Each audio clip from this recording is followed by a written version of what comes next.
So hello everyone and welcome to today lecture. तो आज हम बात करने जा रहे हैं फूड्स फ्रॉम एनिमल्स की, और ये हमारा लास्ट वीडियो होगा हमारे chapter crop production and management का। ओके, तो आप और हम सब लोग ढेर सारे फूड्स खाते हैं जो कि एनिमल से भी आते हैं। ओके, और यहाँ पे आप ऑलरेडी देख सकते हो चिकन है हमारा, फिश है, मीट है, ये बटर है, ये मिल्क है, और ये पता नहीं जो भी है, बट ये ठीक है, ये सीख कबाब वगैरह जो बनाते हैं आई गेस उसका वाला है। ठीक है, तो हम बहुत सारे ऐसे प्रोडक्ट्स खाते हैं जो एनिमल से हमें डायरेक्टली मिलते हैं।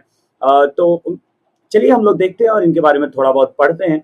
और ये बहुत ही ज़्यादा बड़ा वीडियो नहीं होने वाला है, तो उम्मीद करते हैं आप सब लोग अच्छे हों। So animals product use as food directly और indirectly, milk, egg, meat are important example of the food from animals. So we eat various food ना, हम हर दिन दूध तो पीते ही होगा आप सब लोग। कोई हो सकता है वेजिटेरियन हो लेकिन वो दूध तो पीता होगा। ठीक है, कोई कहीं मेडिसिन में कुछ एनिमल्स का कुछ भी ऐसे यूज किया जा रहा है तो वहां पे आप एनिमल प्रोडक्ट्स यूज कर रहे हो। एनिमल प्रोडक्ट्स में भी काफी ज्यादा न्यूट्रिएंट्स अवेलेबल होते हैं, और कुछ कुछ ऐसे न्यूट्रिएंट्स होते हैं जो एनिमल प्रोडक्ट्स में ही मिलते हैं और वो प्लांट प्रोडक्ट्स में नहीं मिलते हैं। So food chain is composed of exactly these animals, starting with the organisms that use the energy of the sun to the apex at which the organism predators and rely on the producers. तो अब देखो भैया कि जो कहीं ना कहीं कोई प्रोड्यूसर था, कोई कंज्यूमर है, और ये सारा एक फूड चेन चल रहा होता है। Milk is the wholesome food that we get from plants, no, that we get from animals. Okay, there is a mistake and that should be written as animals. Okay, animals. तो wholesome food जो animal से मिलता है। तो milk ऐसा product है जो कि काफ़ी हम सभी लोगों को बचपन में ही कह दिया जाता है कि 6 महीने सिर्फ और सिर्फ दूध, अगर माँ का दूध नहीं मिलता तो एनिमल मिल्क हम लोग डिपेंडेंट होते हैं उस पे। Okay, so milk, cows, buffalo, and sheep, goat, and camels are the great source of milk. Milk is also called an ideal food. That what I have just discussed. और इसमें सारा कुछ होता है, vitamins, minerals, protein, carbohydrate, and fats. तो this is the best food, है ना। तो अभी तो एकदम ग्रोइंग चाइल्ड को सिर्फ और सिर्फ किस पे डिपेंड करा रहे हो आप? मिल्क पे करवा रहे हो, ताकि बच्चा हमारा तंदुरुस्त रहे, हष्ट पुष्ट रहे। ओके, उसके बाद one of our favourite eggs, है ना। कुछ भी नहीं खाना है तो एग्स, एग्स ऑमलेट, एग्स का ऑमलेट बना लिया, एग्स का कड़ी बना लिया, एग्स का हाफ हाफ क्या बोलते हैं उसका यार, हाफ रोस्ट कर लिया। ओके, तो egg is even my the favourite one is the egg. Okay, तो chicken, duck, geese, quails are raised for eggs and meat. The eggs is a rich source of protein and vitamins. Okay, काफी ज्यादा protein इसमें पाया जाता है, vitamins पाया जाता है, and जो yolk होता है generally nutritious and healthy. Okay, if they raise your cholesterol, it is usually the good cholesterol.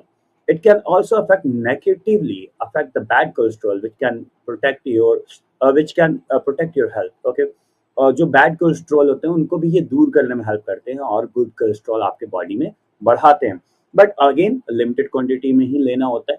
Okay, और इस विटामिन के साथ में फास्फोरस, कैल्शियम एंड आयरन। जो कैल्शियम है वो मैक्सिमम जो है आपको किसी भी प्लांट प्रोडक्ट से नहीं मिल रहा होता है। मैक्सिमम जो कैल्शियम जो होता है वो हमारे एग्स में ही या फिर और दूसरे एक एक मशरूम है जिससे आपको कैल्शियम बट मिलता है, बट एग्स वगैरह से ही आपको कैल्शियम कंटेंट, जो वेजिटेरियंस होते हैं उनको कैल्शियम का थोड़ा बहुत प्रॉब्लम रहता है। Okay, meat is of two type, red meat and white meat. अब देखो रेड मीट और ऐसा जो जो खाना चाहता है खाए। ओके, अब रेड मीट और वाइट मीट जो है वो सबका पर्सनल टेस्ट है, पर्सनल चॉइसेस है। ओके, बट जो रेड मीट है वो कंपेरेटिवली हार्मफुल है as compare to white meat. Okay, और इसलिए हमें ज़्यादा रेड मीट नहीं खाना चाहिए, इनफैक्ट ज़्यादा मीट ही नहीं खाना चाहिए। कहीं न कहीं ये एक तरीके से हार्मफुल ही है हमारे लिए, बहुत ज़्यादा ओवर ईट करना नहीं चाहिए। For the sake of taste और थोड़ा बहुत खाओ तो ये it's good. Okay, but it's not should be eaten like every day almost. Okay, the meat of cow, goat, sheep, pigs are a lot of fat and called red meat. Okay, अब जो red meet खाते हैं, खाना नहीं चाहिए, बहुत ज़्यादा fat होता है इसमें अवेलेबल, एंड इट्स अगे obviously it's going to harm you. Okay, white meat contains less fat and protein from chicken and fish. White meat is healthier and can easily digest as compared to red meat. और इसमें zinc, phosphorus, iron, protein rich होते हैं, ये काफ़ी ज़्यादा, इनमें काफ़ी ज़्यादा प्रोटीन होते हैं। और जो बॉडी बिल्डर्स होते हैं उनको एक्चुअली ये डाइट में दिया जाता है ताकि वो मतलब मीट खाने के लिए बोला जाता है ताकि उनका protein content body mass gain बढ़े। ओके, बीज। तो बीज, मधुमक्खियाँ, हमारी प्यारी प्यारी मधुमक्खियाँ। ओके, तो मधुमक्खियाँ क्या कर रही हैं? मधुमक्खियाँ मध बना रही हैं और हम उसको खा रहे हैं। मधुमक्खियाँ मध बना रही हैं और मैं उसे खा लेता हूँ, है ना? आप भी खा लेते हो, अपन सब लोग खा लेते हैं। ओके, तो ये क्या, हम लोग बी जो है ऑब्वियसली हनी से, और इसको बी एपी कल्चर बोलते हैं, जिसे एपी कल्चर,